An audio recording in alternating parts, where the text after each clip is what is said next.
Hey everybody, this is David, and today we're talking about historical narratives, the stories of the Bible.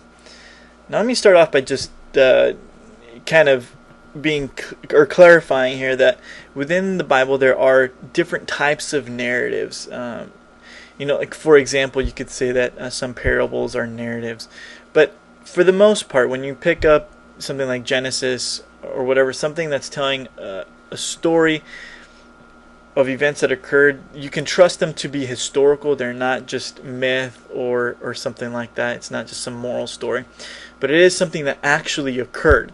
And so in that sense, I want to make the distinction that when we talk about narratives in the Bible, most of the time they are historical, although of course there are things like parables and things like that. So anyway, so we are talking about historical narratives. So how do we understand a historical narrative?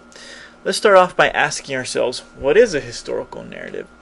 I think a good way of coming to a really clear understanding of that is by kind of thinking out the process of how a historical narrative comes about. Now, first, of course, you have to have historical events occur. Because a historical narrative is a historical narrative, stuff has to happen. Whether it's Jesus' ministry in Palestine, maybe it's the history of Christianity, how it expands from a small sect of Judaism in Jerusalem to becoming this worldwide Gentile religion based in Rome.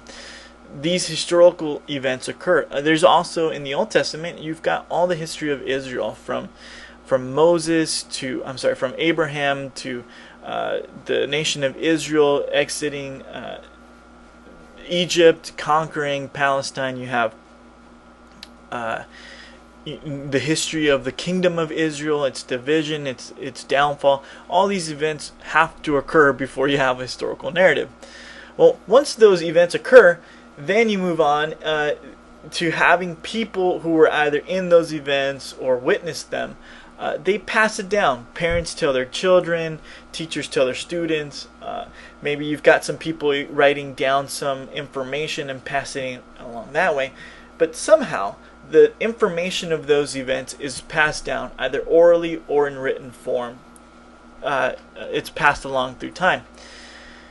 Eventually, you have somebody who is motivated to write a history of the past. Now, I'm going to read this, what I have on the screen. Authors are motivated by their own historical context to write their history. What I mean by that is when somebody writes something, let's say I'm going to write a history on World War II, there's something happening in my life that's motivating me to do that. Maybe it could be something as simple as I was assigned to do that for a class or something like that. But it's important to know what the motivation is, because it will impact how and what I tell you about that history. Let me give you an example from the Bible. In the 5th century BC, Babylon conquers Israel. Now, it is recorded in biblical history. It's recorded in there. Like, let's say Daniel, for example, records Babylon being conquering Israel. But his motivation kind of biases him to really explain that it's not just Babylon conquering Israel, it's Yahweh allowing Babylon to conquer Israel because Israel has been sinful. So what I'm trying to say is, whatever motivates the worldview and the events motivating the author, right, are going to shape how the author tells the story. They're going to explain, like the authors do in the Old Testament, that it's God orchestrating all this and why he's doing it. It's not just one person doing something else. So you have to be aware of the author's historical motivations and how they would impact his writing. The last thing I think we have to understand as far as how narratives come together is when a historical event occurs. For example, World War II. A lot of stuff happened in World War II. And to write a purely historical narrative of World War II would be impossible, Because in theory, to write a true history, you'd have to be able to write what every soldier ate for breakfast every day, where he went, what he did, what he thought, who he shot. You'd have to tell the story of where all the weapons were moved to. I mean, it'd be far too comprehensive to be even remotely possible. So history, because of reality, has to be selective. So when an author goes to write a history of World War II or Babylon conquering Israel, they're really only going to tell the parts of the history, the events that are really important to the story that the author wants to tell. So essentially, the author has to be selective.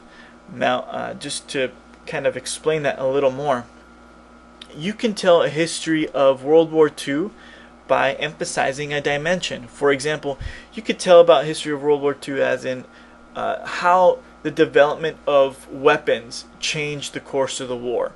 You could talk about how the soldiers dealt with their emotions as the war and these tragedies were occurring. How did they deal with that?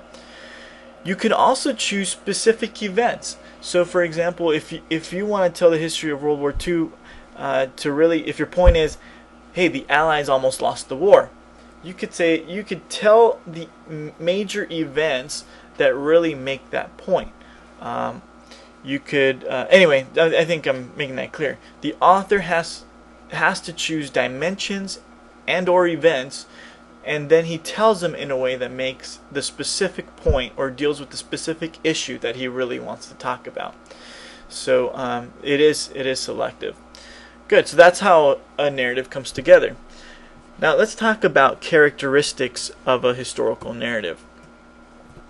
The first major thing is that it is a story. It is a narrative. So there is a plot, there are characters, there's a setting, conflict, narrator, there's an implied reader.